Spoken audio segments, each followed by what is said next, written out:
As a listener of this show, you can get a 30-day free trial membership to an Audible Premium Plus membership. That's a $14.95 value, which includes 1 credit, good for any premium selection titles you like, including new releases, and that is yours to keep.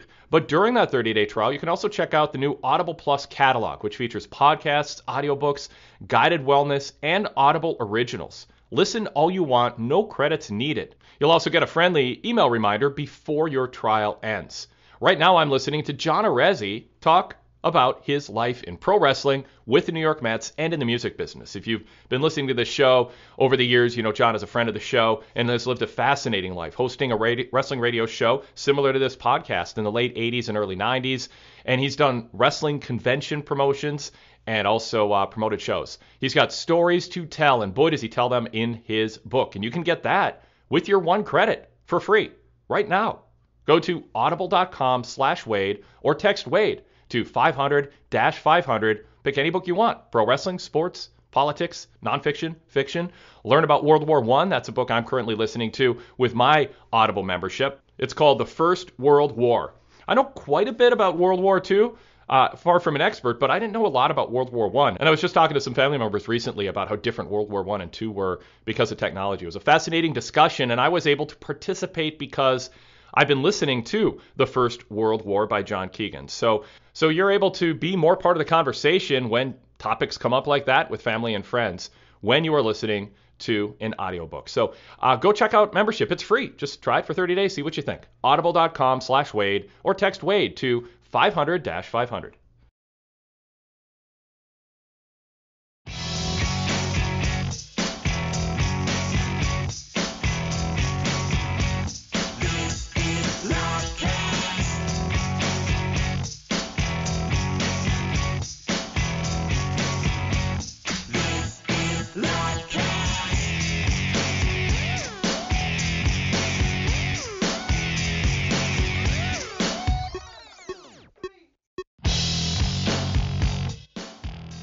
Well, aloha, ladies and gentlemen, and welcome to PWT Talks NXT. I'm your host. I'm Kelly Wells. You can find me all over social media at Spooky Milk or SpookyMilk.games. We are going to talk NXT for October the 19th, 2021. Just a 2-man booth today. That's what you're gonna get. The usual half gang of idiots is here with me. So let's talk main event.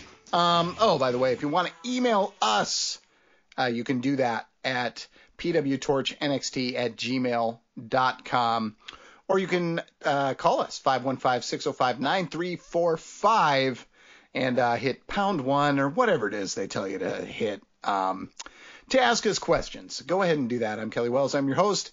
Find me all over social media at Spooky Milk or SpookyMilk.games. Don't think I said that, but I don't remember now. I'm in a haze of eight matches on NXT. I guess that's kind of the norm now. It's just so many. And we got our main event. Let's talk main event. This is Tommaso Ciampa and Braun Breaker against grizzled young veterans. The veterans basically just there to do some jobs to higher priority projects at this point. It's unfortunate that that's where they are, but that really is just where they are. So they lose to, Braun Breaker gets the pin, as Breaker and Ciampa have a lot of tense moments. This is main rosterific stuff. But this is the main event next week. Tommaso Ciampa defending against Braun Breaker. My own feeling here is Braun, in terms of...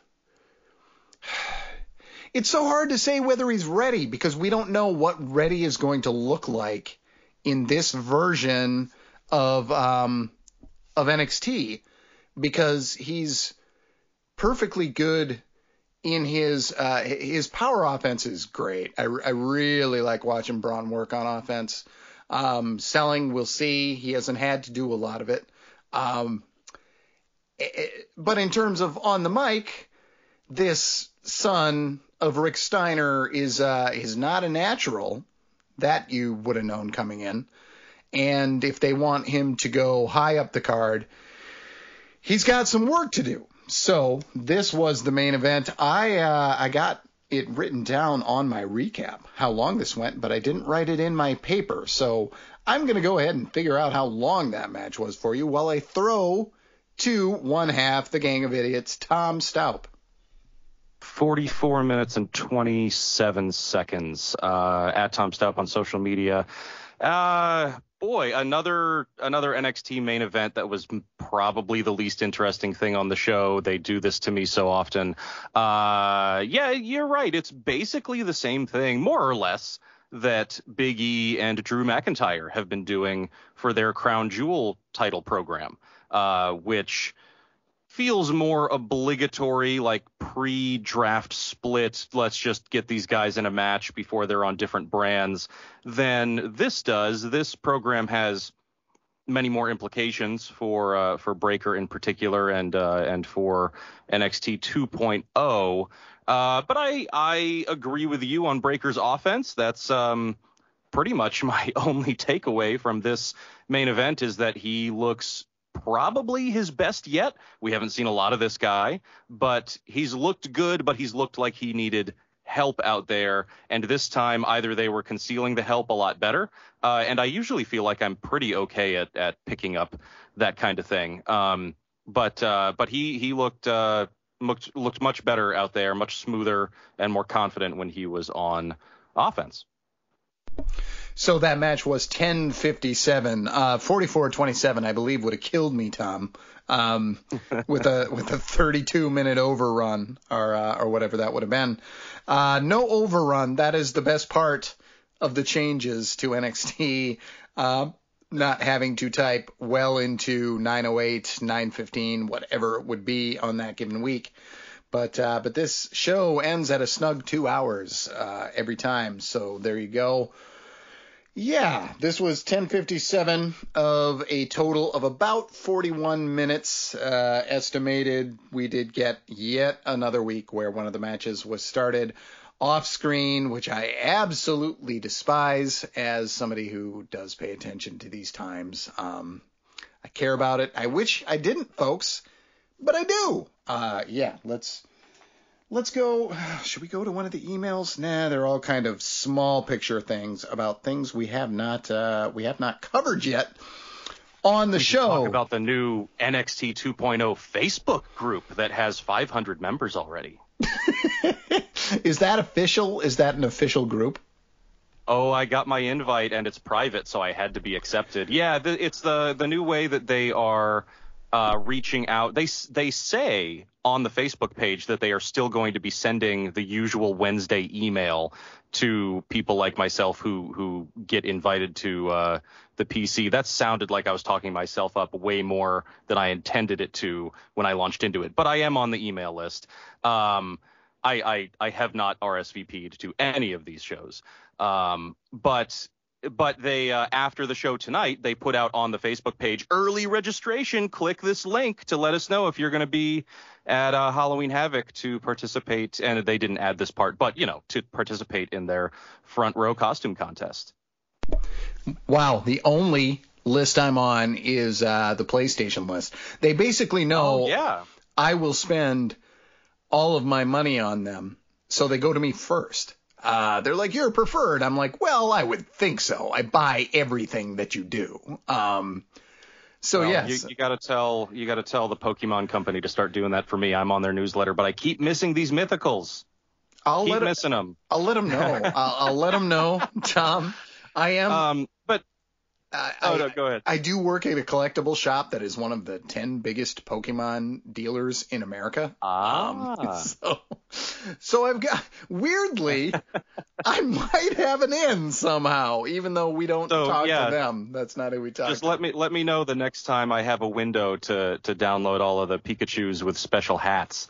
No, actually, let me ask you, I probably wouldn't have looked for it if they hadn't done this Facebook group thing today, but it seems like they are back to like, hey, come on out to the show, and they go through phases. I mean, long phases. I think there are only 3 times in memory where they've had to say, hey, people, come on over to Full Sail, or in this case, the PC, because they don't have to worry about selling out. But to me, the audience seemed more spaced out this time. Like they probably had some hands go through and say like, oh, scoot down. You don't have to be shoulder to shoulder so much. And maybe there was like an empty corner or two.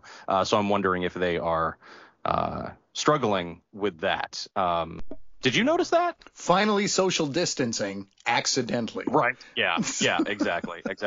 This was the first event. There's one dude that I would, as much as you hang out during a show, is one dude where like I would see him at the Full Sail tapings and be like, oh hey, I'm gonna go sit next to that guy. And this was the first night that I saw him back in the stands, and his mask was up over his nose, so I'll say that much. There you go. Ron DeSantis watching and being like, get in tighter. All of you. I mean it. Let's not go down to that rabbit hole. I mean, we've done it. But there's no need to do that again. Yeah, just Tom and I. So I'm going to refrain from throwing to Nate because he's not here. Let's throw instead to our longtime companion, Darrell. Darrell is coming to us from Georgia. Say hey, Darrell. How y'all doing today? Not too bad. Missing NBA opening tip-off. That's a bummer. But you know what? I should turn that on and just turn the sound down. And then when Tom throws to me and I don't say anything, you'll know why. Understand. You missed the champions just on win their first game, so that's okay. Yeah, I watched the score, so very happy. Big fan of the Bucks. Big fan of Giannis. So there you go. Same here. So the first thing I want to get with you guys about is Carmelo Hayes. I enjoy how they brought him on. He was one of the guys that they brought in here and had feud with some of the bigger names and take a loss. But you see his character development. How do you guys like the final product and where they going with him so far? This is the Carmelo Hayes that always should have been. When they brought him in, they had him do that sit down, and I was like, that was kind of okay. But it seems like this is a heel just yearning, just bubbling under the surface, just yearning to get out. But at the time, in an NXT not very long ago, that just seems like an age ago, it seemed like there was no room for yet another heel. They had to have a babyface in there. Now, with basically just a total reset, they have turned him heel, made him a very clear heel, hanging out with Trick Williams. I like what Trick is bringing to the table too. I just like the hype man role in general. I think it can do a lot for a guy while he's working his way up behind the scenes, figuring things out behind the scenes. So I dug what he was doing. I dig the old school heel stuff, like him talking himself up as a world beater when we all know that he cashed in on a tired opponent. So yes, it's Carmelo doesn't miss, says Carmelo and Trick. However, Johnny Gargano walks down the ramp, gets a welcome back chant, and talked about the fact that literally none of the other members of the Way are on TV right now, which is not on TV, not on TV, but Indy's got her own storyline. Candice is pregnant and Austin is on Raw, so they're not in a place to be doing the Way shtick, which is fine because I felt like it ran its course. But yes, I don't know if we're going to get this next week or if we're going to have to wait for this. But this should make for, of all the matches that are technically veteran against rookie, this is the one that has the most by far can't miss level of excitement to it. This one will be a very good match. It'll be very interesting to see what psychology they add to the match. how Trick gets involved, and what will Johnny do without help? We bemoaned the fact that Johnny as a heel would sometimes just work babyface, work without any chicanery or backup on TakeOver. That will not happen next week. It won't have to happen next week because now he's a face. So I don't know. As far as Carmelo, all I can say is, man, I was lukewarm at best on him when he showed up, but I am loving the act right now, Tom.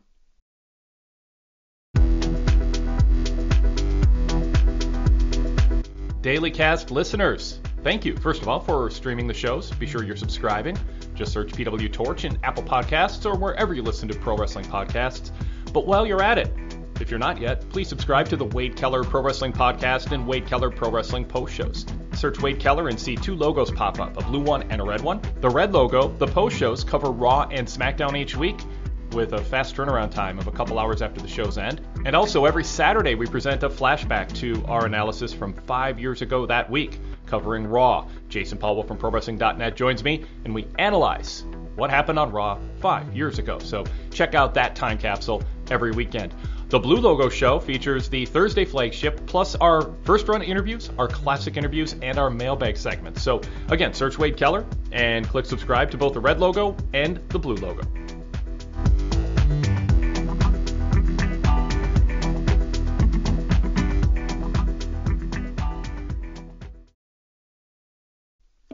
I was thinking the exact same thing about Johnny now being a face again, that straight up match issue won't be an issue anymore. Regarding Mello, to be fair, when something happens in WWE that begins with Mel and ends with Bration, I prefer it to be a Melabration, not a Mellobration. Although they said it quickly enough three times they said it that two of the times they said it, it just sounded like Melabration. And I was trying to remember when that. I want to say it was when she won Money in the Bank, but I don't remember when that was. Anyway, I should reference my scrapbook, my Carmella scrapbook. Get out. Just go. I'm very glad that Mello has Trick, because Mello's not like, oh man, you got to give this guy a mouthpiece. He's poison out there. You got to let him do what he does in the ring, but somebody else has to talk for him. But Trick is so much better talking for him and so committed to it. And I very much enjoy what Trick is bringing. Mello he's okay. And he's staring into the hard cam and he's listing off all of these names that he's come up for himself, the final boss, the whatever else he said, which was a lot. But it teed up Johnny nicely, because I'm just like, okay, I figured somebody was going to come out and interrupt, and now Mello has me to a point where I want somebody to shut him up and stop giving himself, stop making the list of nicknames any longer. And seeing Johnny, even before he said the cute little line of "I lost my way," it's apparent that the way is no longer as we knew it. So just seeing Johnny come out, it's not the way Johnny, and it was. I don't think I would have predicted I would have felt that way. I think I would have just thought like, oh yeah, Johnny Gargano, he's been doing this thing, even if he's a face again or whatever. But in the moment, I was like, you know what? Yeah, it's refreshing to see this guy as a babyface again and bringing life to the room. Again, no disrespect to the other guys, but Johnny really brought the room to life with his reintroduction. And the whole little thumbs up thing with Loomis was cute, since we watched the journey that those two went on from rivals to relatives in their sense. This is so much like Sting, Tom, where I'm like, I've really started to like this guy as long as he's not wrestling. Yeah.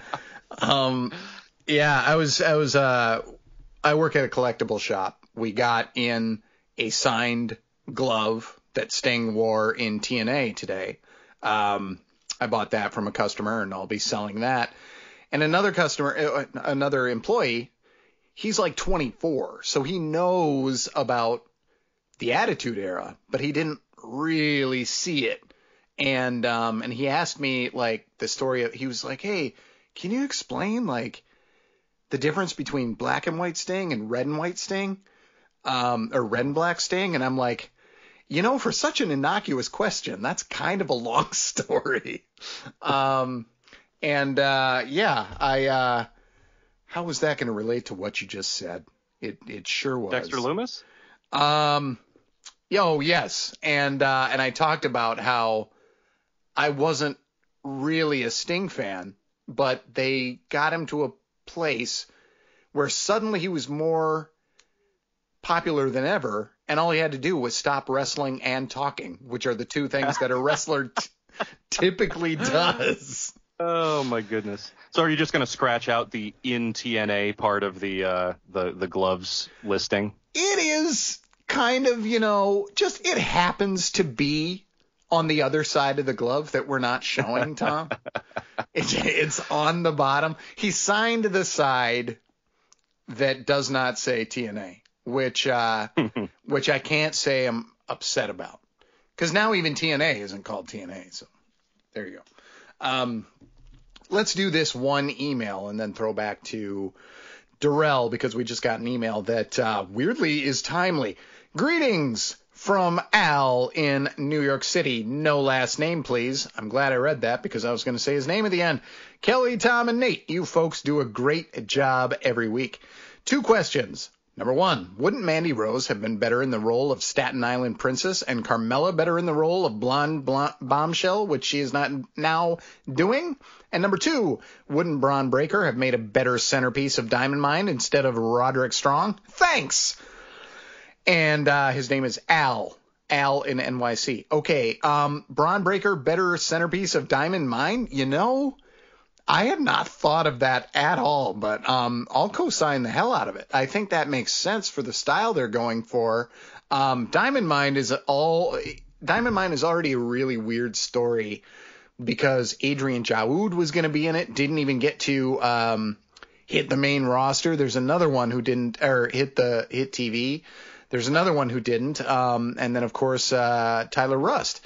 Didn't get to, he was on TV for a few weeks, was winning matches, and then was fired. So, yeah, already a lot of weirdness in that group. But yes, Braun Breaker as centerpiece of that over Roddy would make sense, because they're stone cold killers, and Roddy is a technician, and he'll chop the shit out of you, like, obviously.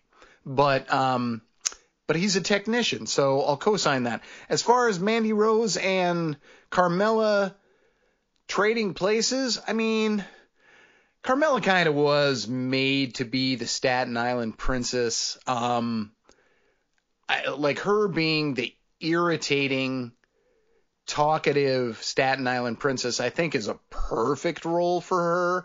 And they've gone in a lot of different directions. I think every time they've gone face, I was just like, oh, this just doesn't work for me at all. But as like the pesky Staten Island Princess, I think she's made for it. Mandy Rose, though, I don't know. I don't know if the Blonde Bombshell ever made sense for her, but I've never really loved anything she's done, so I might be the wrong one to ask. Tom? We should ask your cat. My cat's asking me something, and I'm just like, I'm sorry, there are no boys here. It's not going to happen. That is the nicest thing you've ever said about Carmella. And Carmella has value. I wish they would just stick to where that value is. I think that I agree that she's perfect in her role. And Mandy Rose, for the strengths that, I'm not going to make Sting comparisons here. I'm not going to try to force Sting comparisons, but like after I actually counted it recently, how long she's been in the company now. Whenever that Tough Enough season happened. Going back to there, since she's been doing stuff with WWE, she hasn't really clicked anywhere. And yeah, they did the thing with Otis and then moved away from it. And yeah, they did the thing with Sonya and then that had to be moved away from. And that was even those were both just last year. So Mandy, she just doesn't have the acting chops. And I looked up just now that she is from New York. I think I would have guessed Arkansas or something. So I suppose you could finagle Staten Island out of that and hope people don't go to Google. Or even if they do, it's modern wrestling. So whatever. So yeah, I think in that case, they are correctly cast. Braun Breaker being in Diamond Mine. I guess I mentioned that I thought it was funny that they basically have a Steiner tag team in the Creed brothers, but they have an actual Steiner doing something completely separate from them. I think if you had Braun Breaker in the Diamond Mine, you would have to move the Creeds out of the Diamond Mine, which would be fine. I guess having their mouthpiece is Bivens is better for them probably. And of course, they're pairing people up with the quote veterans. So Roderick Strong being there is part of what they're doing right now. Roddy as a centerpiece is something that I have chuckled at, but I don't know, like if they were putting Braun in Diamond Mine, that would imply to me that they weren't currently looking at him for such a role as he's in now. The rocket strap role. So I would say you wouldn't want him to be the centerpiece. You would want him to be the Tyler Rust, basically, in the prior incarnation. But yeah, even though I more or less disagreed with the ideas, I very much appreciate the compliment and I believe first time email, Al. He wishes he could beat Tyler Rust in the ring. I like Braun in the ring. I just hate his name and the stuff that comes out of his mouth. But he's further along than Scott at the time of Scott's retirement, which hasn't technically come yet. I don't think so. So there you go. Paint him up and put him in the rafters. Yes, indeed. Oh, that Scott painted up Scott in the rafters. That would be. Man, how much patience do you think he would have before he just started yelling up there? Which could be a whole different kind of funny. They shouldn't have taken down those big-ass fans, and that's not what I'm calling them. That's the brand name, big-ass fans that they had up during WrestleMania that got their own T-shirt. He could be clinging on to one of those. Oh, there you go. Darrell, go ahead and hit us with another one. Okay, and y'all transition to the next thing I was going to ask about. That Diamond Mine match with the Creed brothers. It was very good. They going on me. The whole unit itself is going on me with Michael Bivens coming out there speaking, and they giving them more speaking opportunities. I'm hoping that they can turn this rivalry into something where we get like a War Games type of incident with all the parties that's involved in it. What do you guys think about that? I'm not sure whether to assume a War Games period. I really don't know if that's going to happen. But if they do, it does look like Diamond Mine could be involved. And if they're not willing to put Ivy in the ring, certainly she can make her presence felt in other ways. And that could happen. So, yeah, I don't like that Tyler's not there, but I can't hate on what they've done, like to elevate Diamond Mine at a time when it seemed like they introduced him but didn't know what to do with them. Like maybe they were blocked by Hit Row. Legado was there. Lots of different factions. For just a minute, there were a lot of factions. So, yeah, lots of stuff going on. I do like the direction of Diamond Mine at the moment, and Malcolm Bivens is just killing it. I've said this before, but if you don't follow him on Twitter, do it. He's awesome on Twitter. He's a funny guy, clever guy. Just love what he brings to the table there. yeah, so I'm digging that he gets to do what he's there to do. And now he's with, well, he was always with Roddy, so he was always with somebody that he should be doing 100% of the talking for. But now there's even more of those. So we've got Imperium against the Creed brothers. Imperium goes over in 5:35.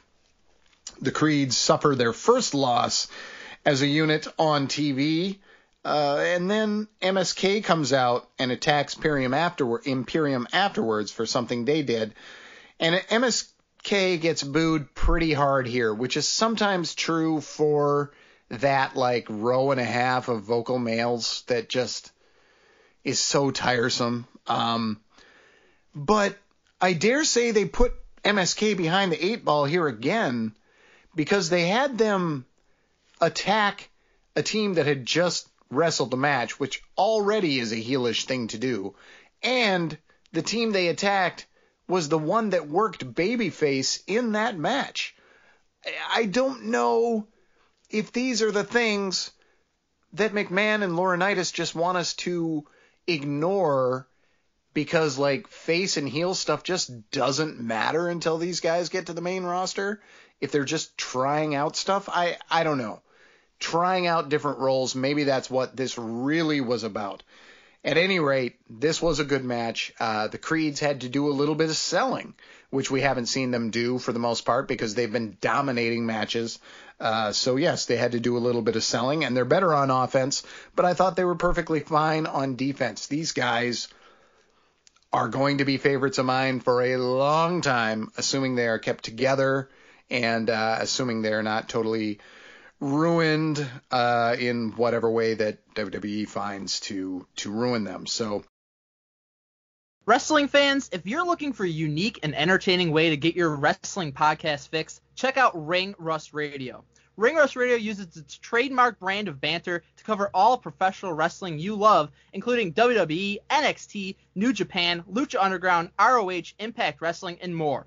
We also hold sit-down interviews with some of the biggest names in the history of the business, such as Stone Cold Steve Austin, Shawn Michaels, Bret Hart, Chris Jericho, Kurt Angle, Trish Stratus, AJ Styles, and Roman Reigns. For those of you who want their wrestling with a perfect mix of serious analysis and comic relief, find Ring Rust Radio dropping every Wednesday night on Blog Talk Radio, iTunes, Stitcher, and wherever you get your podcasts. Imperium over Creeds with MSK getting in the mix, Tom. Imperium. I saw. Shut up! I just swallowed part of the word. I saw Adam Schiff on Colbert, and that's where I learned that he pronounces it publicans. Publicans. I guess he's he's got places to be. He's got the presidents to try to impeach. There's so little time to say Republican. I gotta say publicans. So, oh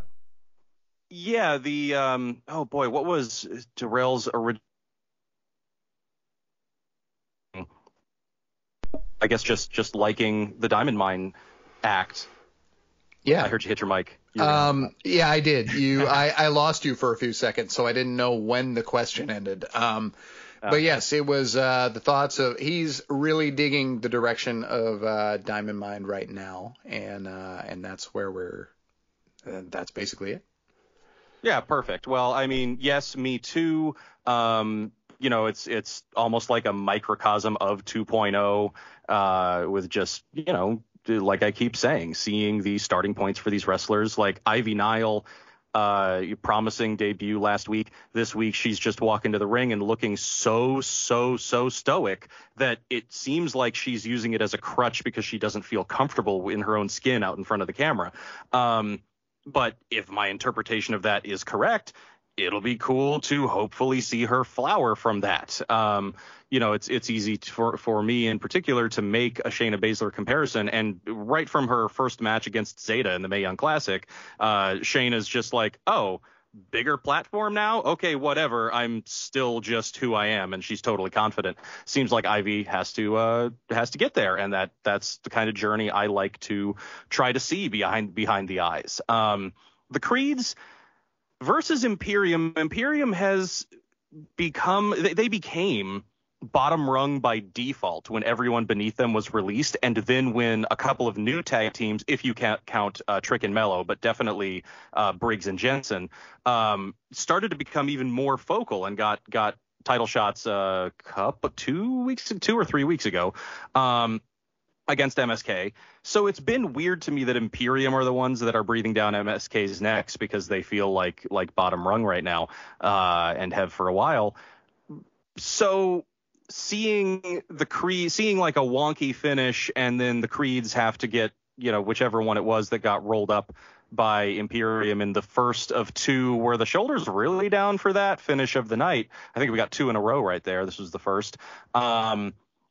It reminded me of NXT 8 years back on VIP, where we're looking back at the Ascension, and especially a year ago now, when it was the original version of the Ascension with Kenneth Cameron Brahm, he went on to be called. Yes, Tom Latimer. Did I just remember all three of his names? Bram. Yep. Okay. Bram, Tom Latimer.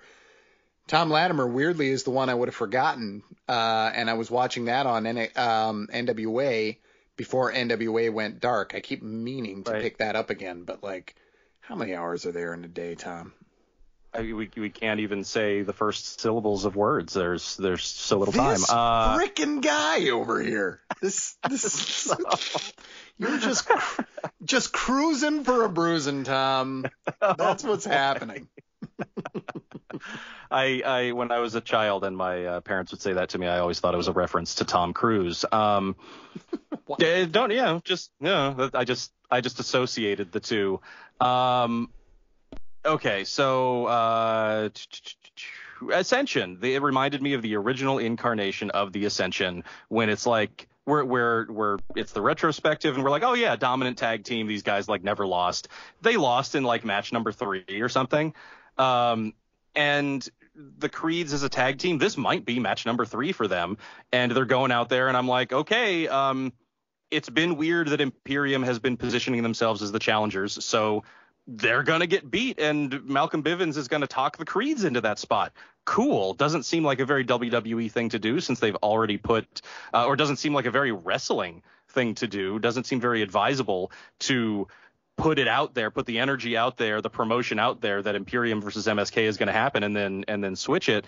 But or at the very least turn it into a triple threat, get the belts on these guys. They're clearly just fine out there. I have thought it for a long time, and I've started to finally say out loud that people throw around the term TV ready way too much. And yeah, we're seeing some stuff on 2.0 now that is not TV ready. But so many of the acts that we see debuting on NXT would be okay if they just debuted on the main roster. So TV ready is a phrase that gets thrown around a bit too much. These guys would be fine, but then they get rolled up. So I don't know. Damage probably not done too bad, but if it were me, I would have just been like, yeah, let these guys keep on plowing through people for a few more months. Oh, and MSK,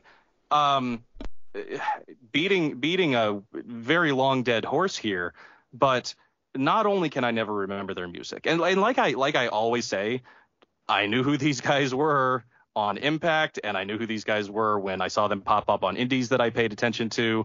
Now can't remember that they exist, can't recognize their music when I hear it. And when they did this post-match attack, I was like, who are these new acts that are being introduced? Oh, I don't know what in the world it is about how they have been presented on NXT that makes them just absolutely disappear from my mind. Yeah, it just seems like they've continued to, in order to try to fight against the audience reaction to them, they disappear from the show for a while until they're supposed to be in a big moment, and they don't put them in small moments. And I think that's what it is. The last time we saw quote unquote important characters used this little, it was Velveteen Dream, and there was a reason for that. Yeah, I don't know, man. And as far as dropping opening syllables, Summer Rae did that 8 years back Yes. with The Ascensions. And you kind of said The Ascensions the first time, and I'm like, man, it's nice. just too good. But of course you would say it because Carmella. Because Summer Rae said that 8 years back. You know what, folks? You should listen to 8 years back because you can hear us bemoan the fact that Summer Rae is not a bigger star because she actually was quite a bit better than I remembered. Okay, Darrell, we're off the rails. Save us. We'll give you one more. Okay, last one would be about that triple threat. I hope that's not a serious injury, and if so, how do they change that matchup next week? Okay. Yeah, obviously don't know if that was I have not made a sound like I made when JC missed that tope suicida in a long time during wrestling. Like, my wife was in the room, but she wasn't watching. And when she heard that, she was like, what? Who got hurt? Because I've done that a couple of times. I did that with Enzo in that match with Enzo and Cass against the Vaudevillains on pay-per-view, where he had a similar thing with the ropes, and a few other times that things just kind of went wrong. Yeah, and my big question is, will people say, well, you took wrestlers who aren't ready and you put them in this position where they got to do all these crazy moves to try to get over? I think people will say that, but I don't know whether they should or not based on how long JC's been around. At any rate, the spot did definitely go awry. It definitely looked like a bad landing. Apparently, it was enough for EO to still do the moonsault, but then when they went to, I think it was split screen commercial in this one, they decided to pull JC from the match. Now, this match technically had stakes because the winner would spin the wheel to determine what the match would be next week for the triple threat tag. The good thing about this is the stakes were completely non-essential because it doesn't matter who's spinning the wheel at all. So it's weird that it was really weird stakes. Winner, it was so, like, honestly, winner gets to play a card game with somebody. That's how much sense it made, but whatever. So it easily could have been JC or even Persia Parada who was supposed to win this, but if JC or Persia was going to win, they would have pinned the other. So EO winning, I thought, was inevitable when this turned into a singles match because they weren't going to have Persia go over Io Shirai. Persia, Tom says TV ready is thrown around often, but Persia does not seem TV ready to me, and I'm not just throwing that around. It feels like there's a lot of work to be done there. And JC, even though it was she who tripped on the ropes, does seem further along. This was unfortunate. And then Io herself slipped on the top rope just a bit during an old school walk, and then jumping into what turned into a shotgun dropkick, but who knows if that's what it was supposed to be. Just kind of messy in what was the longest match of the night, 11:22. Don't know how this will change the match next week. Indy and Persia can wrestle in this match, but where does this leave Gigi Dolan if JC Jane is out? I guess you could do a double duty thing with Mandy and have her brag that now she can win 2 championships. But I really, really hope JC's okay. It was really tough to watch, Tom. Need an extra dose of positivity in your wrestling podcasts? Well, come join me, Alan Forel, over in the Progress Paradise at PW Torch VIP as we bask on the bright side of wrestling and focus on some of the great matches and shows from around the world, be it the US, Japan, Europe, or Mexico. There's always a place for wrestling's past in the Paradise too, and we've done fun historical shows such as the We Love Liger series, celebrating the glorious career of Jushin Thunder Liger, and our I Was There When shows, where a guest will join me to talk about a classic bout that they were in attendance for. We love variety, and you can expect lots of it at the Progress Paradise. Detailed PW Torch VIP subscription information and a list of all the VIP benefits is available at pwtorchvipinfo.com. And yes, all VIP podcasts are compatible with popular podcast apps on iPhone and Android devices, or you can stream them directly from our ad-free VIP mobile site. See you in the Paradise! Yeah, I was wondering if they might do an Adam Cole thing with her, since they had to do that with Cole at one pay-per-view. And speaking of the era, they had to do this with Bobby Fish at one after they had gone live, I'm pretty sure, where he was taken away during a commercial break. I think that's like late 2019, I want to say. But yeah, where to begin? I guess right there at being taken away during the commercial break. Yeah, JC absolutely seems further along. So, I mean, I've been impressed with her in the ring. There's no history of me being like, I got to work on that. I mean, everybody can always improve, but this seemed like a freak thing. And I was in the middle of trying to, yes, indeed, when I say TV ready gets thrown around a lot as a phrase, but we're seeing some people on NXT 2.0 where it fits. Persia is the first one that comes to mind. That's still on the roster. BFAB is not on the roster anymore. But so I was just in the middle of trying to figure out how nice or mean I should be about former Shimmer wrestler Persia Parada. And then, this happened, and she tried to correct course. So I saw that, and I was like, oh, well, at least she knew to at least try to correct her position to be there for JC, even though she was already so clear of it, that it would, or clear of where JC ended up landing, that it wouldn't have worked out no matter how well she tried. And she openly checked on JC afterward, which is not her job. Part of me wants to say good on her for doing it. Part of me wants to say you should totally pull a Rhea Ripley and just, get over in the moment like Rhea did when Tegan injured herself in the Mae Young Classic 2 semifinals.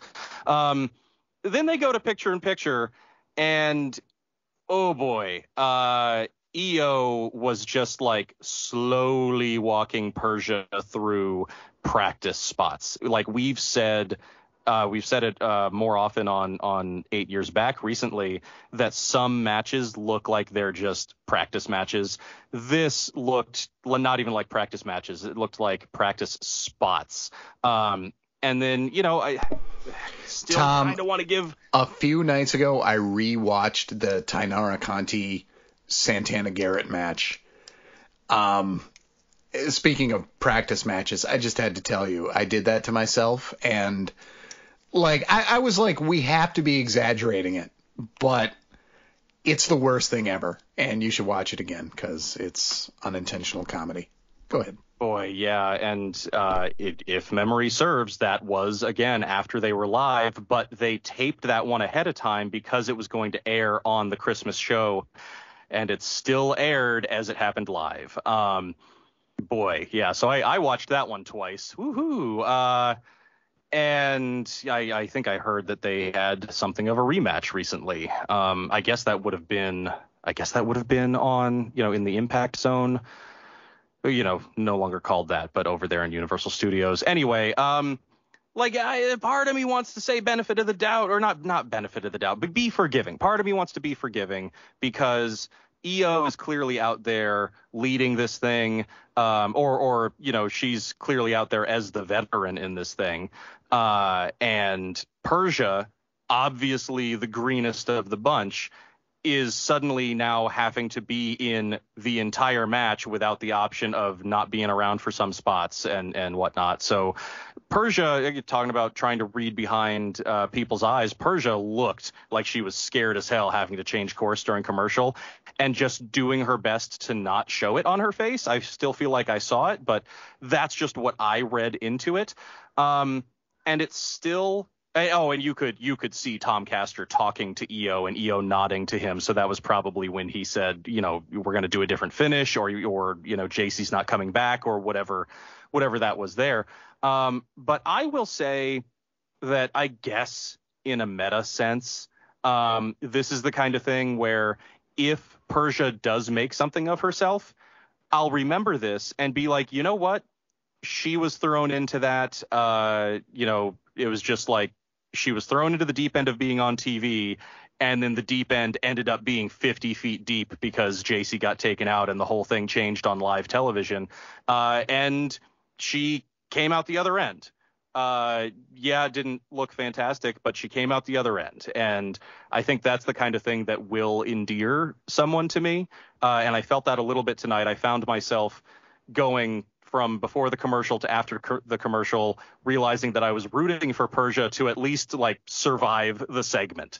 So for whatever that's worth from my perspective, we'll see what she's able to put together as we move forward for her here. And I don't really give a damn about spin the wheel, make the deal. But I thought they were supposed to spin the wheel at the show, the actual show where the matches were happening. So I get relieved is too strong a term, but they advertised that 2 matches will still have that stipulation, next week. And this one is just the wheel got spun tonight.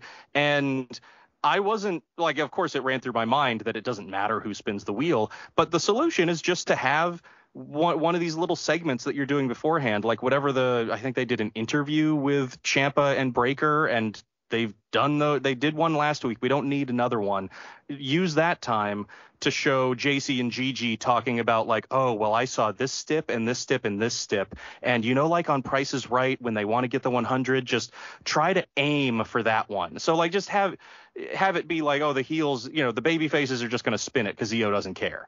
And she landed on ladder match, which is the same gimmick she did last year. So repeat. But whatever, it's her thing. Just show that the heels want to try to work it a little bit more. Or, I don't know.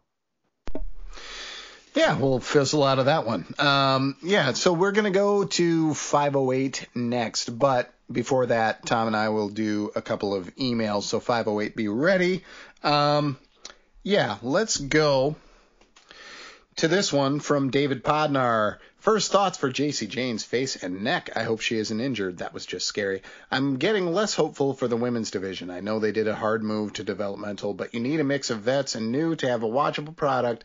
And right now I'm only seeing very few vets on TV.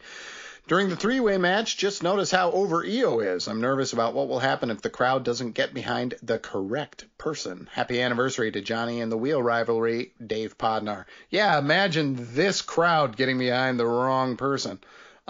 This is from JB. Hi, team. It's JB. Real quick on that one before I forget. You were the one who observed last week that they appear to have brought back the loudest fan contest, which is when Borash goes out there before a segment and says, okay, guys, you need to be loud, and the loudest fan wins a free T-shirt, and he holds up the T-shirt. Sometimes it's autographed. Usually it isn't. And usually he works it and gives it to a kid or something. But during this match, I was like, oh, this is loudest fan. This is, it's a sustained chant for EO that isn't actually responding to any of the flow of the action in the ring. So these people are just trying to win T-shirts. I typed that in my recap as well. I don't know if you saw that, but I was like, it's got to be there because they're this is just transition stuff that they're doing, and everybody's acting like this is a great big deal right now. Okay. Hi, team. It's JB from Detroit. What do you think of the Halloween Havoc / Chucky crossover that they're advertising for next week's show? Also, what is the most likely title change for next week? Love the show, and go VIP!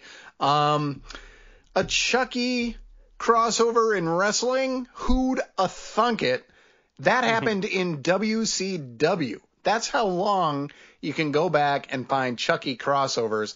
And that was a gobbledygooker type mystery. What is that laughter going on? And it was Chucky 5 or 6 weeks later to show up and promote his movie. And it got booed hard by the audience when he showed up on the screen and then said, whatever movie it was in theaters next week. Oh, my God. It was so – I think we all felt dumber watching it. It definitely happened. It was no good. So not a fan of them not learning from mistakes, but that is wrestling. Most likely title change, women's. Tom? Yep, Mandy over Raquel is the one that is definitely going to happen. I basically don't care about the Chucky thing. I don't expect that he's going to show up in the Performance Center. I think they're just going to have graphics on the screen or something. But I was thinking, okay, USA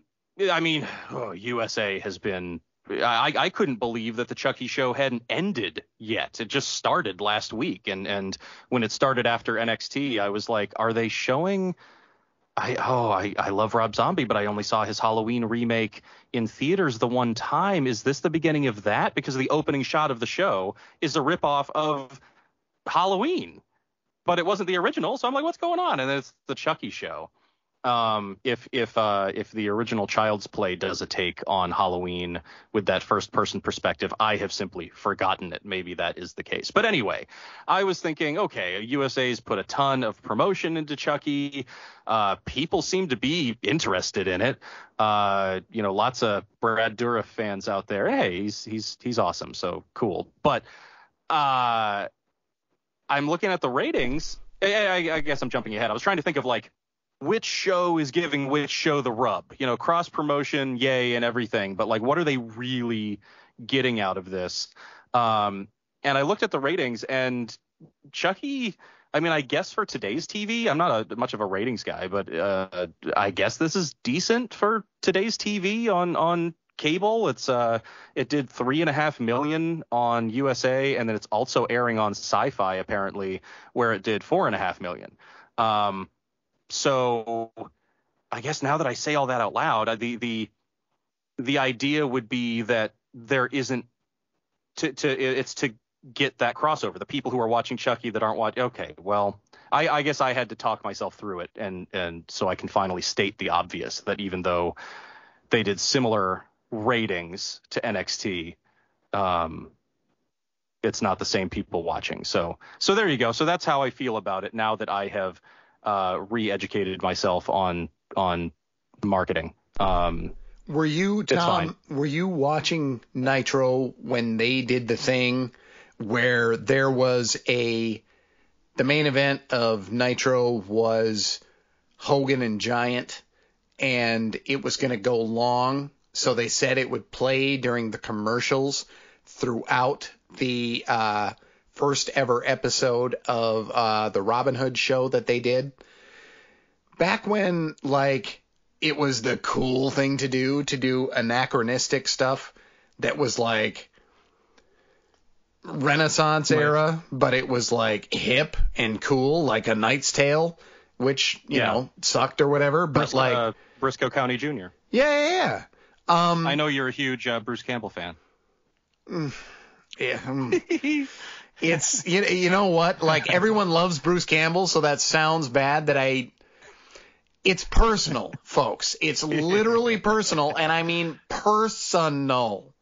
That's all I'm saying. Okay, so yeah. I was not watching I have heard of that. Maybe I even heard of that from you. No, I heard it on some flashback podcast, but the only times I ever watched Nitro were when I was watching Raw, and I was like, you know what? I'm such a WWF guy. Let me just see what's on the other channel. And then 10 seconds into that, I would be like, nope, I'm going right back. They made it out to be live, as if Hogan and Giant were really wrestling live, as if Hogan at that time was going to work a match over 9 minutes, let alone 65, 70 minutes. And then for a match that was supposedly so huge, it didn't show up on every commercial break. It showed up on the first one and then like the second to last one and the last one or something like that. And that was their way of forcing people to watch their ultra horrible Robin Hood show. And then the match ended in disqualification. So you knew already, like, that was what WCW did at that time. But they strung that match out and still had it be screwy. So anybody who saw it was like, well, I'll never be fooled by that again.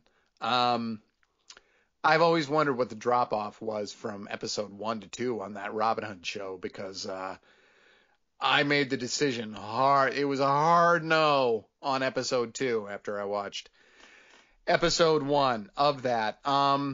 Thanks for going down memory lane with us, everyone. That was what was going on in wrestling in 1998, 97. We're now on Patreon. By popular demand, you can now support us directly through Patreon. Go to patreon.com/PWTorchVIP. We have 3 tiers, including an entry-level Tier 1 that takes the ads and plugs away. You can have the VIP versions of the Wade Keller Pro Wrestling Podcast, Wade Keller Pro Wrestling Post Shows, and the PW Torch Daily Cast. That's 14 podcasts per week, but with the ads and plugs edited out. Plus, you get the VIP after shows. Don't be left out anymore from those for just $4.99 at patreon.com/PWTorchVIP. We also have a second tier and a third tier where you can upgrade to get other VIP content, including other VIP podcasts and the PW Torch newsletter, the current ones and 20 years ago version. So go check it out, patreon.com/PWTorchVIP.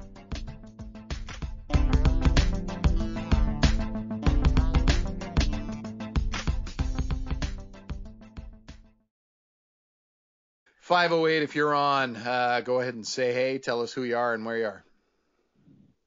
Shut up, Kelly. Oh my goodness. Why? Nate?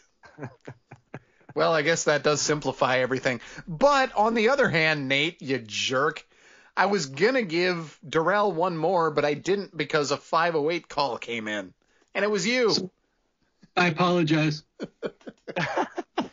Well, now we can use the seg to say that even though Wikipedia does not have the ratings for episode 1 from the new adventures of Robin Hood, I can tell you that the episode was called Rage of the Mongols. A village under siege from Mongol warriors turns to Robin and to the team to aid them in finally defeating the raiders. Just put any 2 groups from history together, folks. That's a television show. And the guy who played Sub-Zero in Mortal Kombat was the bad guy in that episode. Oh, wow. So, incredible acting range for that guy who won numerous awards for both. Yeah, let's go to a match, I guess. Grayson Waller versus LA Knight, Tom. This was, both guys wanted to be the host of Halloween Havoc. So this was a match where the stakes were to be on a show where you wouldn't have to wrestle. Interesting when you break it down that way, that they're both they're literally wrestling to not appear in a show where I would think you'd want to be on, but whatever. LA Knight wins in just 2:47. I continue to like Grayson a lot as a plucky underdog babyface, but I think he could be a lot more than that if he wants. I think I said aloud on this very show that he has some level of Sami Zayn-like, early Sami Zayn-like potential. But we'll see where that leads. LA Knight continues to be one of the very big the best parts of this show consistently, and is a heel who gets booed, which I love, and that's not happening much, especially in NXT in front of this crummy crowd. But this is happening with LA Knight, but he wins with his finisher, which I know is 3 letters, but I don't remember which letters they are. But yes, he won, and we will have a heel host of Halloween Havoc. That could get real tiresome real quick, but there will be some kind of angle, so it doesn't matter, Tom. I agree regarding Grayson Waller. A lofty comparison to early underdog Zayn, but there is a pinch. There's a pinch. I will say that while I was more defensive of his likes and swipes comment last week, I was like, it was sort of cool and dismissive, and, it was mostly to set up a Grimes storyline. LA Knight brought it back in the little, they each did a social media video that was shown back to back earlier in the show. Neither were particularly great, but LA Knight said that like Waller is all about the hashtags or something, like, oh, you can't host a show, you only care about hashtags or something. And I was like, oh no, they actually are gonna make that a through line with this character, aren't they? But maybe I shouldn't be so worried. This was fine, and I don't feel like Waller lost too much in losing. Maybe I didn't pay close enough attention to Wade Barrett, he said something about Hollywood, and he is the one who would have been talking about this kind of thing. But I talked myself out of being like, why the hell are people wrestling to host Halloween Havoc, and into being like, well, with these guys, it's probably exposure and money. I mean, they're not going to say that they want to earn a paycheck for this particular episode. But I guess exposure. Sure. All right, let's do a beatdown of the other 4 matches we haven't talked about yet. I'm just gonna list them all, and we'll talk about anything that happens to jump out, and it doesn't matter if it's a few minutes, but there we go. Odyssey Jones defeats Andre Chase in 2:54 in the opening. 2 minutes and 54 seconds, probably one of the shortest openers they've ever done. It's technically a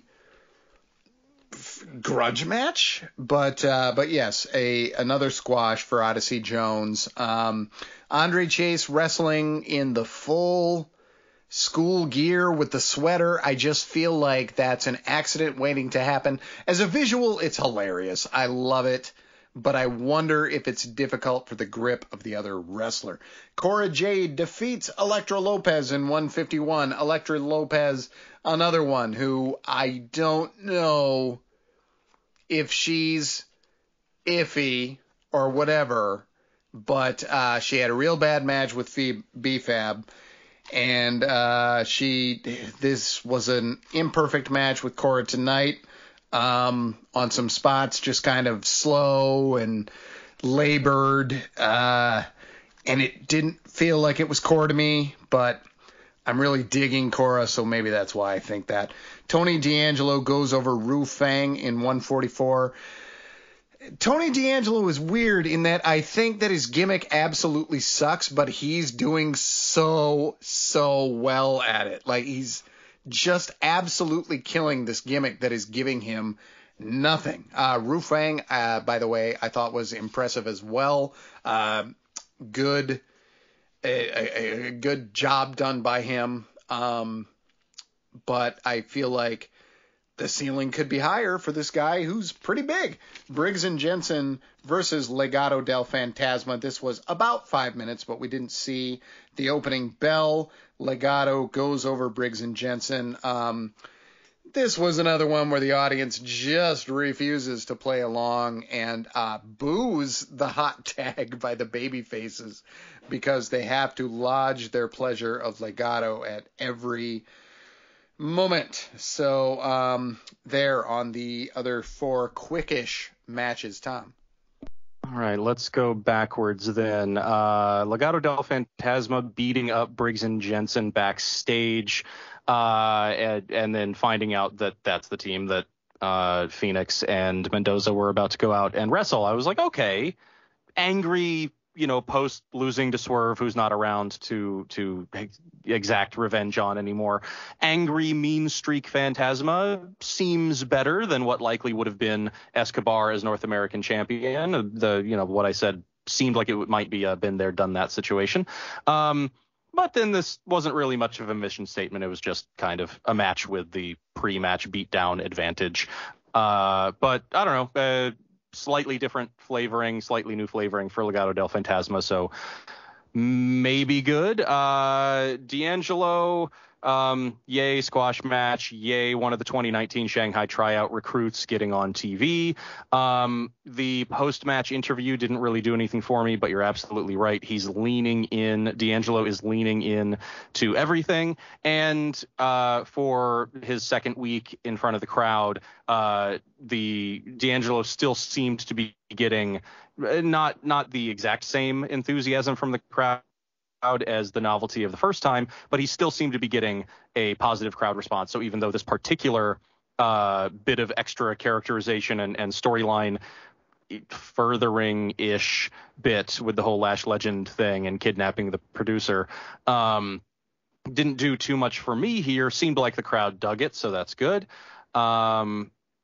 And there's nothing egregious to call out. Elektra Lopez is the other one that comes to mind. She was the other half of that BFAB match. She was the other half of what I do not recall being a great match with Frankie Monet. And yet when we've seen Cora Jade, there isn't a history of not doing well. She's done pretty darn well for herself in the little bit that we've seen, and some people who watch 205 have seen a little bit more. I'm not,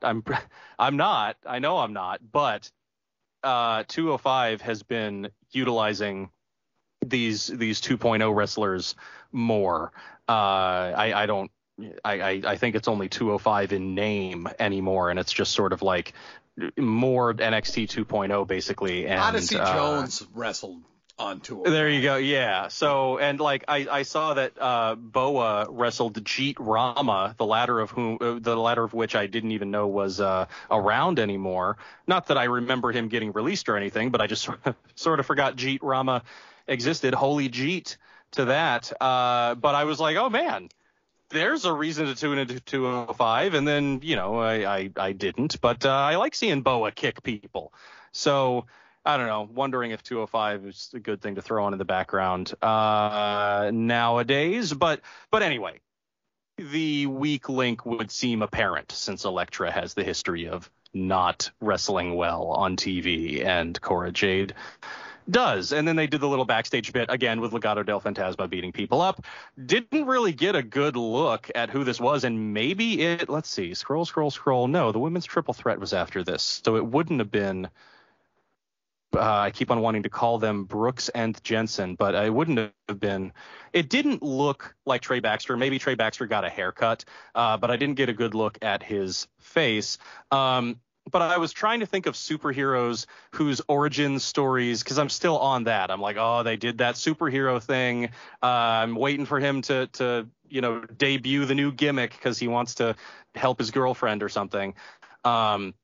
And I'm trying to think of superheroes whose origin stories involved them getting the absolute crap beaten out of them. I'd have to watch Kick-Ass again, and I'm not going to. I'd have to read. Well, there's an Invincible TV show now, but I read the comic book. I'd have to read Invincible again. That was a genetic thing, actually. I guess Spider-Man in a sense, although that was more emotionally. He got beat up by Macho Man in the movie. Okay. Boomsaw. Yeah. Hey, Bruce Campbell. Shut up. What is he?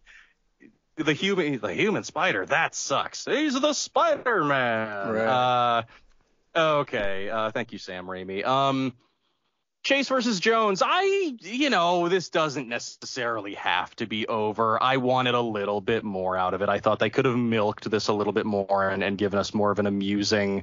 It doesn't have to be a Halloween Havoc match, but they could have done like 2 or 3 more weeks with Jones antagonizing Chase and Chase being being all upset about it. And where's the cheating from Chase? Like, there really needed to be some cheating from Chase here. I don't. It seems like getting into it that way could have, falsely extended the match and would have been true to Chase's character.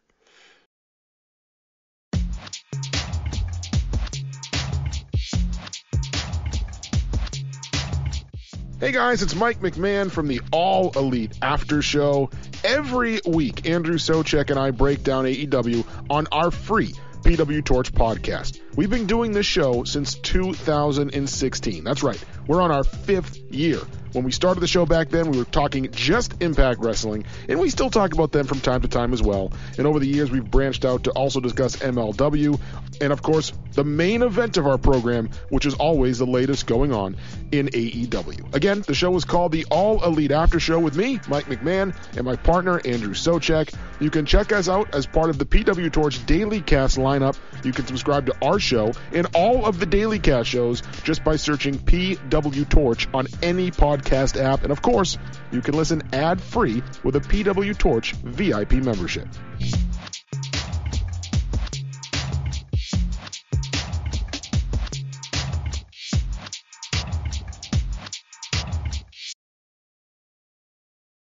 Yeah, and I wonder, it's kind of conflicting thoughts, but I wonder if Chase is both too cartoonish and too vanilla to last very long. Like, I don't want to overstate my enjoyment level of him. I don't think he's that great, but there's something there.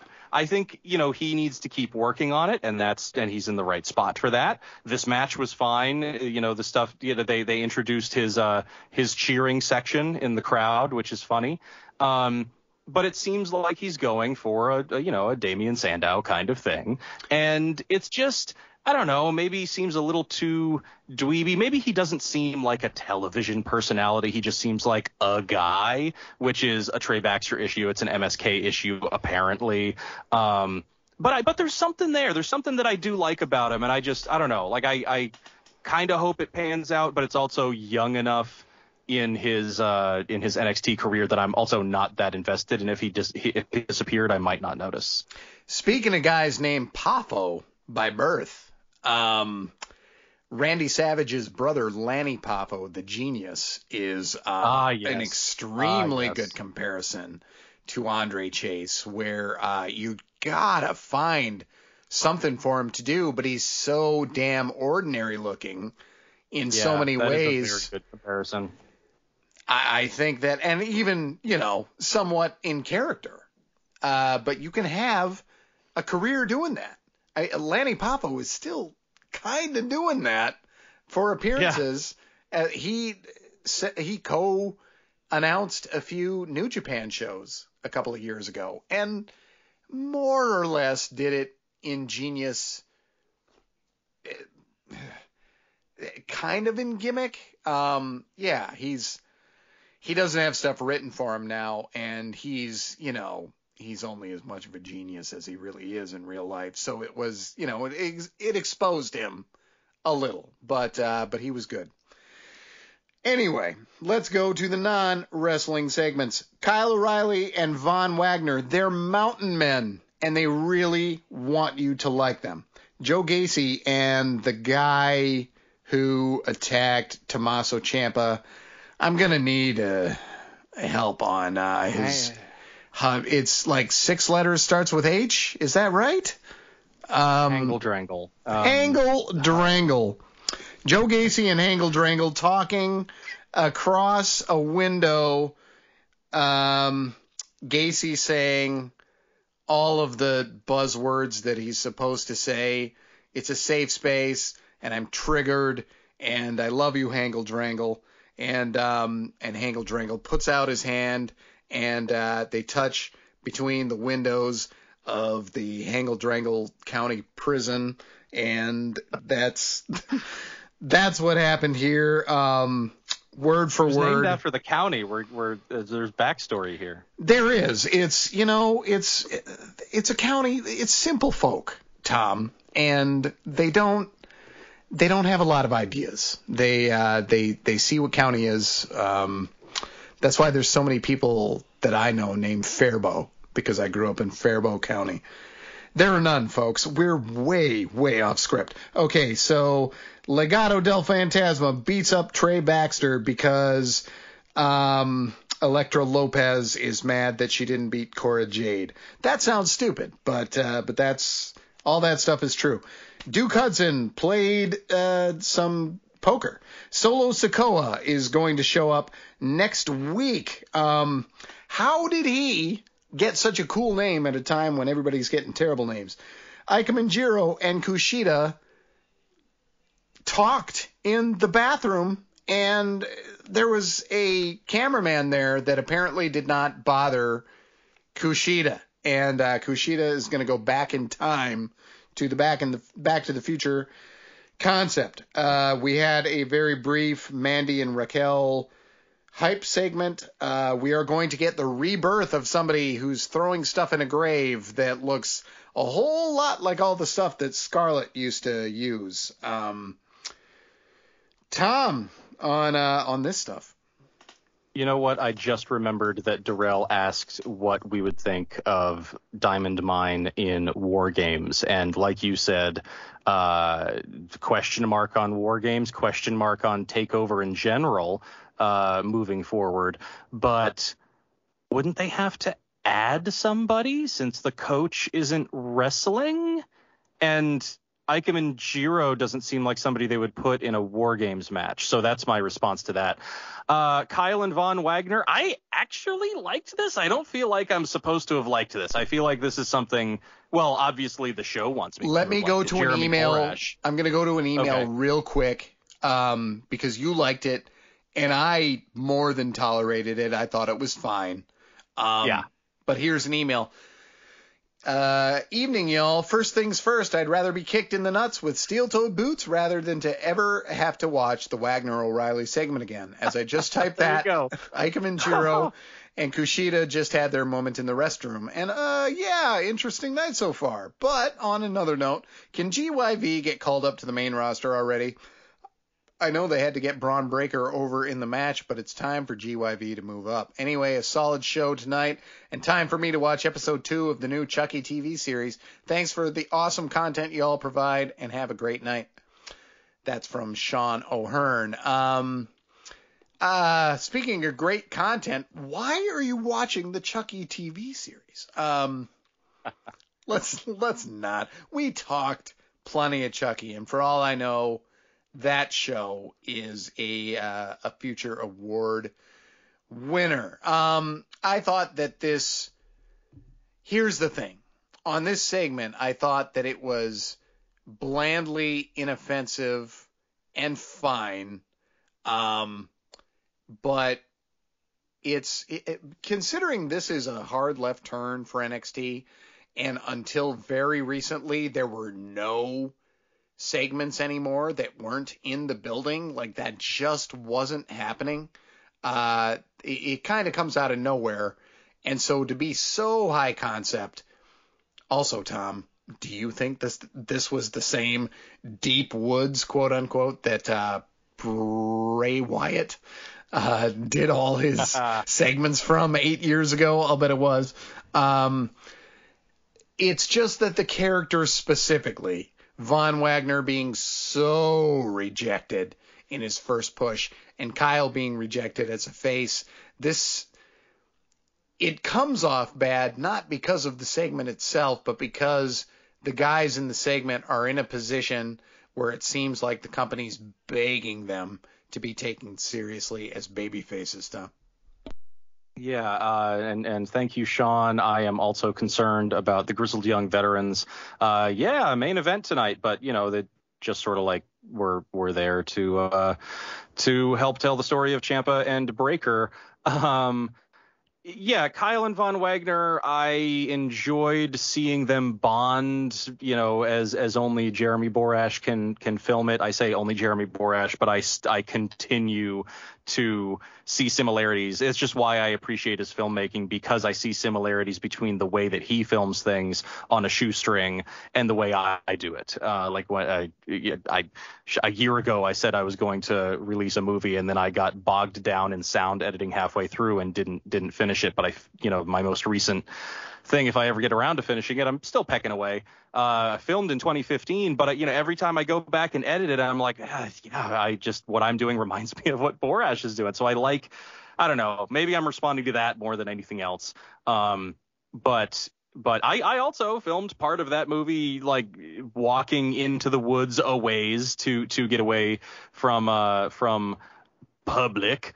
And those trees that it looked like it was just one tree that they were working out with, not very heavy. So I don't know if that worked on television for people who don't live around where those trees grow, but not very heavy.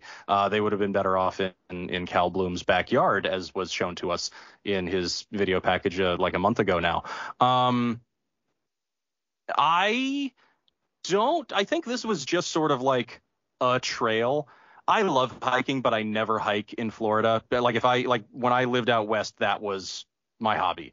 I never hike in Florida because it's just all swampy flatland. So this looked like a public trail, and where they did the Bray Wyatt stuff, there are areas of, well, I guess this won't surprise too many people. There are areas of Florida that look like the bayous of Alabama. So I assume that they probably drove an hour and went to an abandoned town or something. They're out there. And I probably should have filmed my 2015 movie in one of them. But okay, Gacy. So I'm going to laud a segment that had so many camera cuts and multi-camera setups, and then criticize a segment for having 2 cuts and only 2 shots. This was Gacy talking to camera and talking to the audience and inviting people to become his snowflakes. And this was the Bray Wyatt-y thing. And I know it's easy to make that comparison with the Gacy character, and it's not the exact same thing. He reminds me a little bit more of Right to Censor, but this was him saying, this is his version of not Walk with the Buzzards, Follow the Buzzards. Yeah, I'm tiring of, or maybe I'm already tired of, just every week he's got to add a new buzzword. This week it was microaggressions. Definitely tired of that. But the talking directly into camera, it definitely seemed like a step further for the character. Okay, now we know this is sort of like a culty thing. And then he puts his hand up and says, "Touch my hand." And if they wanted to do the clever, he was actually talking to Hangle Drangle and not talking to us, the hand comes up and you see I'd forgotten, goddamn. and you see the reflection.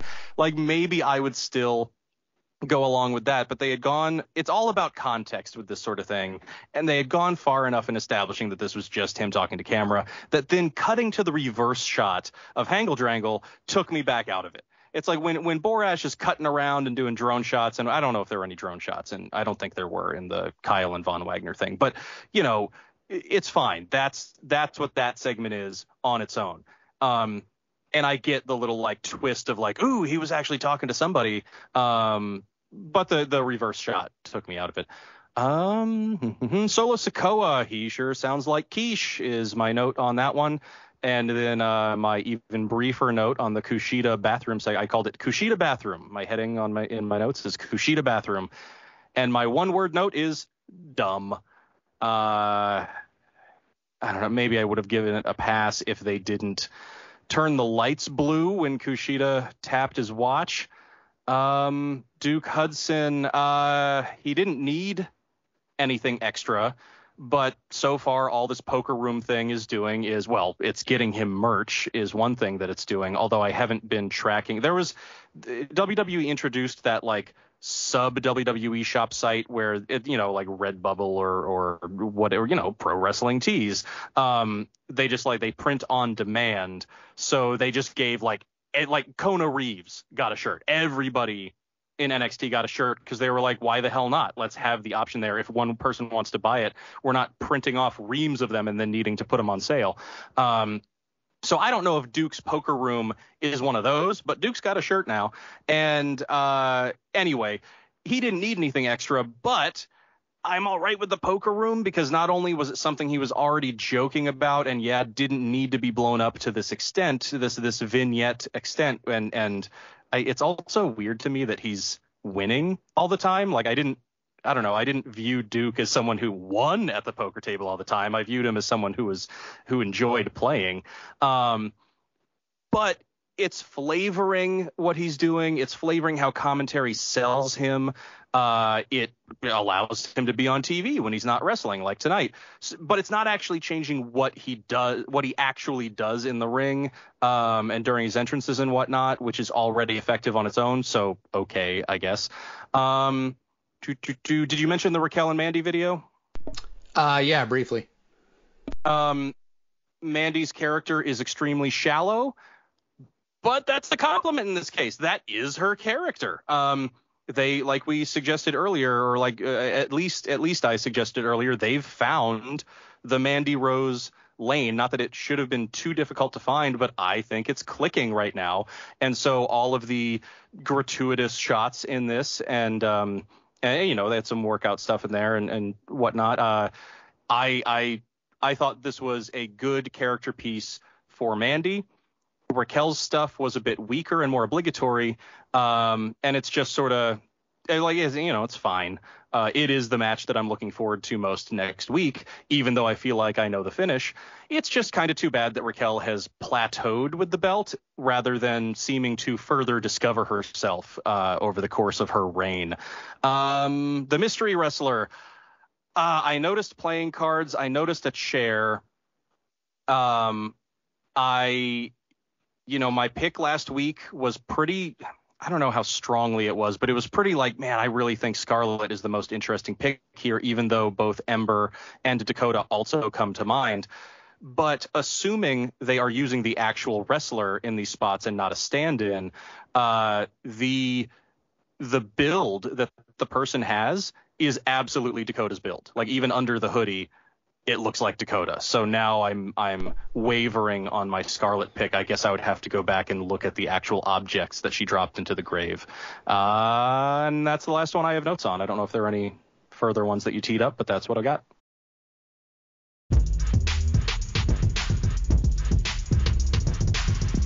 Check out our new 2021 PW Torch VIP podcast lineup, including Everything with Rich Fan, hosted by Wade Keller, where on weekends we get together and talk about everything. And that includes our popular Off the Beaten Path segment, where either Rich or I present each other with something to watch that's off the beaten path, and we dissect and analyze and react to it. Sometimes it's weird, sometimes it's nostalgic, sometimes it's therapeutic, and sometimes it's just plucking something from the past that would work today that's not being done. But we talk about WWE, NXT, AEW, all the current events in professional wrestling also. It's a different format and a fresh podcast dynamic with Rich and me every weekend. Everything with Rich Fan is part of the new PW Torch VIP podcast lineup for 2021.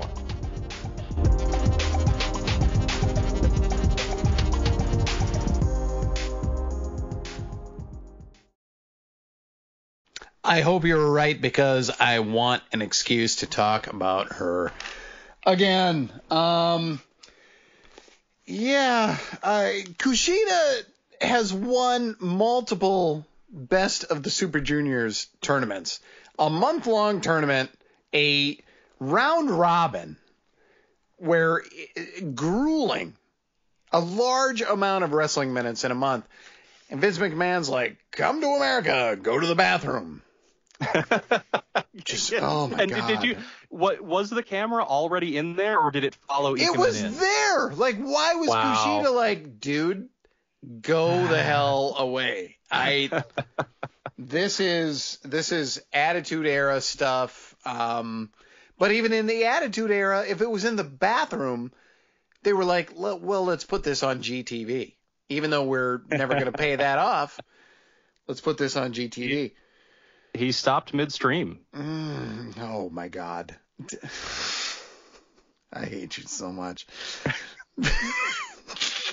Let's go to an email from Hangle Drangle. Salutations, gents. I hope this email finds you well. As I've reflected on the last few weeks of this new version of NXT, I'd love to hear each of you your way too early to tell picks for the new act, male or female, you think will have the biggest impact on the brand in the next year to come. Thanks, as always. Go VIP and watch 8YB. Office hours are now over. The Professor, Kevin P. Catani, Ph.D. You can't watch 8YB. Podcasting is an oral medium.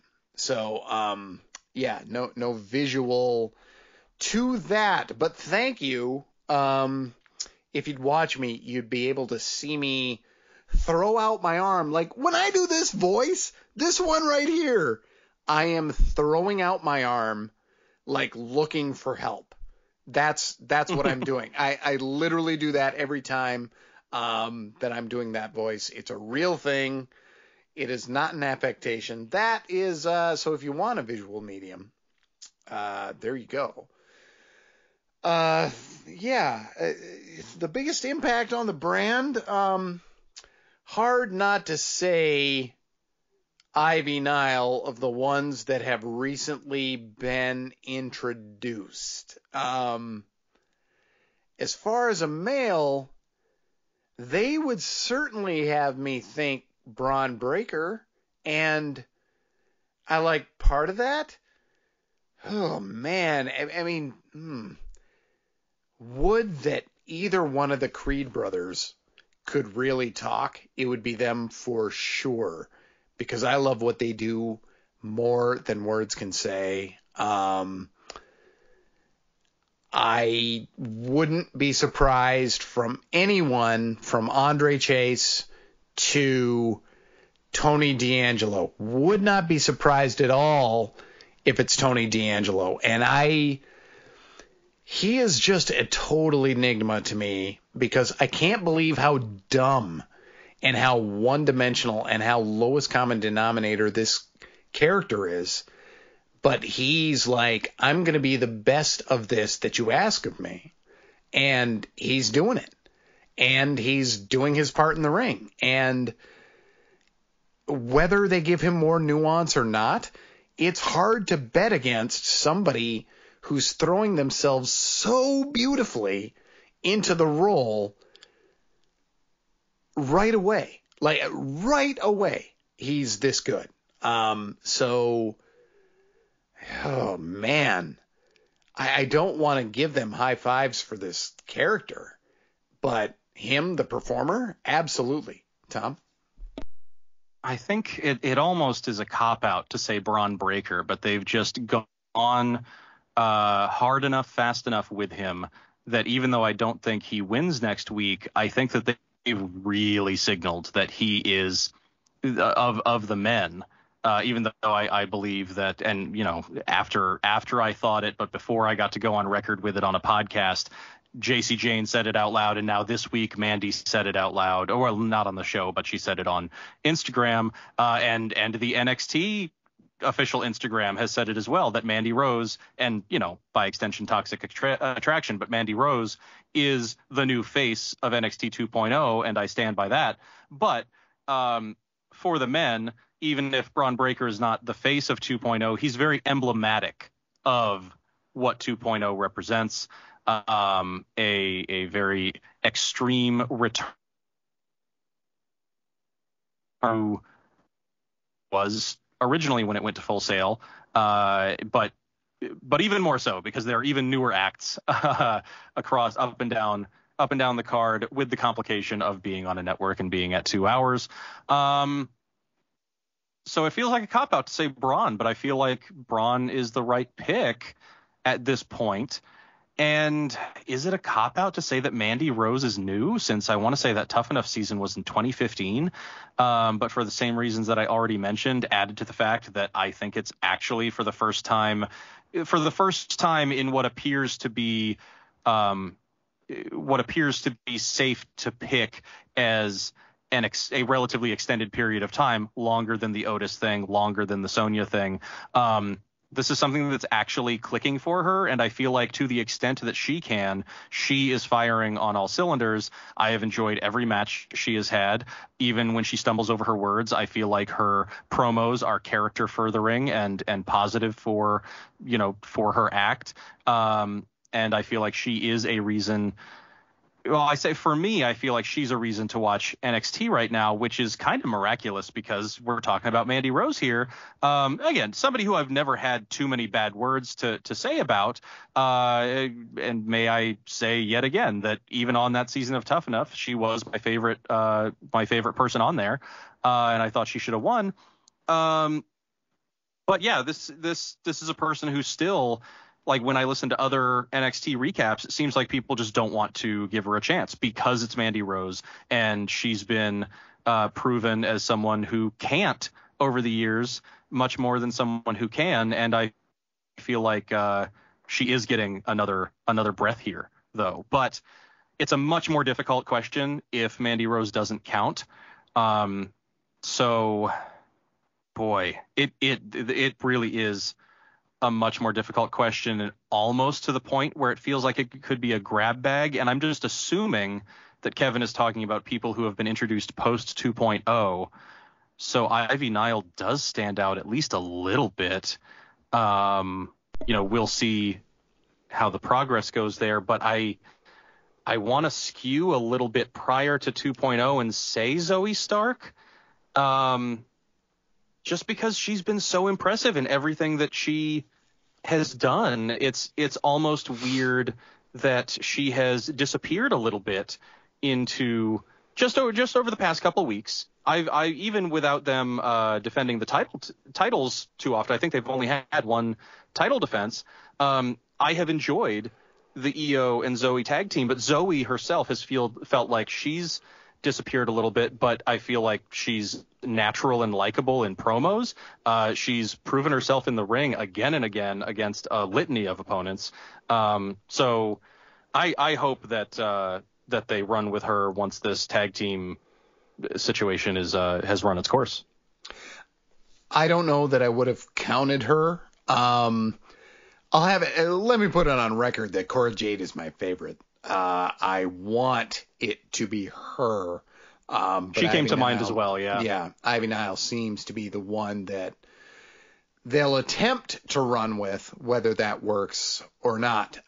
It really does seem, Tom, that we are once again in an NXT period where we will see as many failures as we do successes. Yes, absolutely. It's sink or swim. And speaking of that, someone who was mentioned but not on the show, another name, just because we're looking into a grab bag here, another name that I think is notable to bring up, Lash Legend, because there are a lot of people who are liking what she's doing right now, and I think there's potential, even though the segments have been pretty terrible so far, in my opinion. I think there's potential there. We just have to see how it translates out of the little